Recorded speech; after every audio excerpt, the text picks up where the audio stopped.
श्री हरिवंश महाराज जी। महाराज जी, इन्होंने एक डिपार्टमेंट का नाम लिखा है। कह रहे हैं कि मैं 2 वर्ष से आपको सुन रहा हूँ। महाराज जी कह रहे हैं कि मतलब हमने रिश्वत नहीं लेने का एक संकल्प लिया था, बट अभी पैसों की कमी हुई तो हमने रिश्वत ले ली महाराज जी। और जहाँ हूँ वहाँ ये सब एक आम बात है महाराज जी। अभी जब से लेना शुरू किया या लिया है तब से पूजा पाठ और परिवार में मतलब ठीक नहीं हो रहा महाराज जी। मेरा मार्गदर्शन करें। आप जैसा अशांति बोलेंगे मैं वैसा हम ही करूँगा। सबसे कहते हैं कि जो घूस है, जो बेईमानी का धन है, जो अधर्म का धन है, ये लेने में अच्छा लगता है, लेकिन हृदय और परिवार दो पर ये फर्क पड़ जाएगा।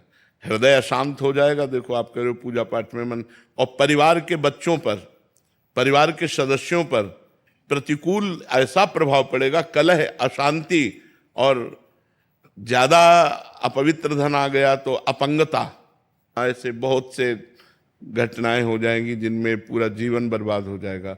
100 रुपया कमाओ लेकिन धर्म पूर्वक कमा के लाओ। उस 100 रुपया से परिवार का पोषण करोगे तो सबकी बुद्धि शुद्ध रहेगी, सब प्रसन्न रहेंगे, सब स्वस्थ रहेंगे। 1 लाख कमा के लाओगे, अस्वस्थ हो जाएंगे, बुद्धि खराब हो जाएगी। इसलिए हमें तो लगता है कि घूस ना ही लेनी चाहिए, नहीं लेनी चाहिए। हमें जो, जहां आप जिस डिपार्टमेंट में भी हो, आपका वेतन तो निश्चित है ना। आप अपने वेतन से क्यों नहीं अपने परिवार का पोषण करते? वेतन से अधिक हमें जरूरत नहीं। मोटरसाइकिल से नहीं चल पाओगे तो साइकिल से तो चल लोगे ना, उससे शरीर स्वस्थ रहेगा। और हराम की मोटरसाइकिल लोगे तो एक्सीडेंट हो जाएगा, चलने लायक नहीं रहोगे। समझो, ये अधर्म का पैसा हमको कहीं ना कहीं जाकर के ऐसा भिड़ा देता है जहां हम दुखी हो जाते हैं। बेईमानी अधर्म का नहीं, ईमानदारी का पैसा, वो भले साइकिल से चलो, भले दाल रोटी खाओ, भले साधारण कपड़े पहनो, सुख से रहोगे, शांति से रहोगे। आजकल सब चलता है तो सब नष्ट भी तो हो रहे हैं। उन बातों को देखो ना।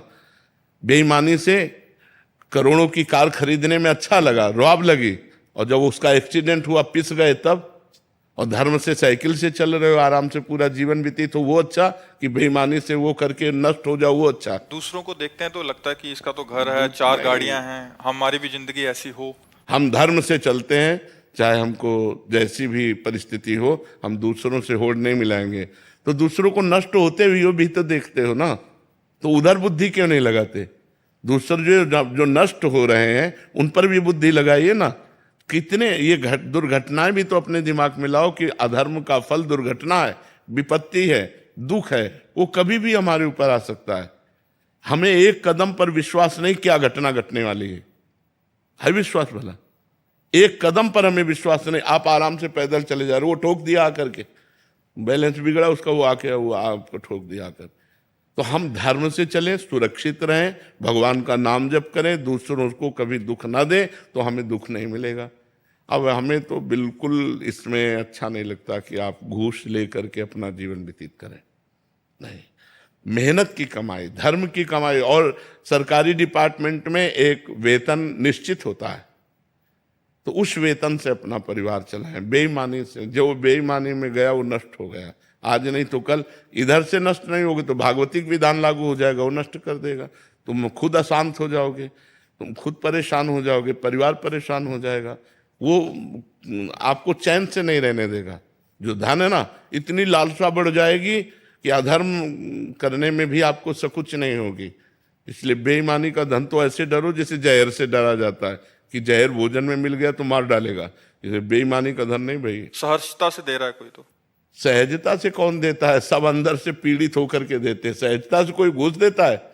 सहजता से वो तुम्हें केवल बातें बनाने के लिए कह सकते हो कि भाई उसने प्रसन्नता से दी। प्रसन्नता से कोई घूस देता है? काम बनाने के लिए कैसे भी हमारा काम बनना चाहिए, वो अशांत होकर के देता है। घूस प्रसन्नता से कहां दे? प्रसन्नता से कोई घूस देता है? पापी पुरुष, अधर्मी पुरुष, वो हर्षित होकर जरूर दे सकता है, क्योंकि 50 करोड़ मार रहा है बेईमानी से। तो वो बेईमानी का धन जब तुम्हारे पास जाएगा तो तुम्हारी बुद्धि को फेल कर देगा, तुम्हारे परिवार को फेल कर देगा। हमारी बातें आज मान लो, नहीं कल दुखी होगे और परिणाम खुद देख लोगे। अरे यार, चैन से लड़के बच्चे परिवार सुखी हो, नमक रोटी खाते हो, साधारण कपड़ा पहनते हो, साइकिल से चलते हो, बढ़िया है, बढ़िया जीवन है। वो बेईमानी का जीवन मर्सरीज वाला अच्छा नहीं, जो ठोके पूरा परिवार नष्ट हो जाए। हमारी बातों को समझने की कोशिश करो। तो जहां तक हो सके हम प्रार्थना करेंगे कि आप घूस ना लें।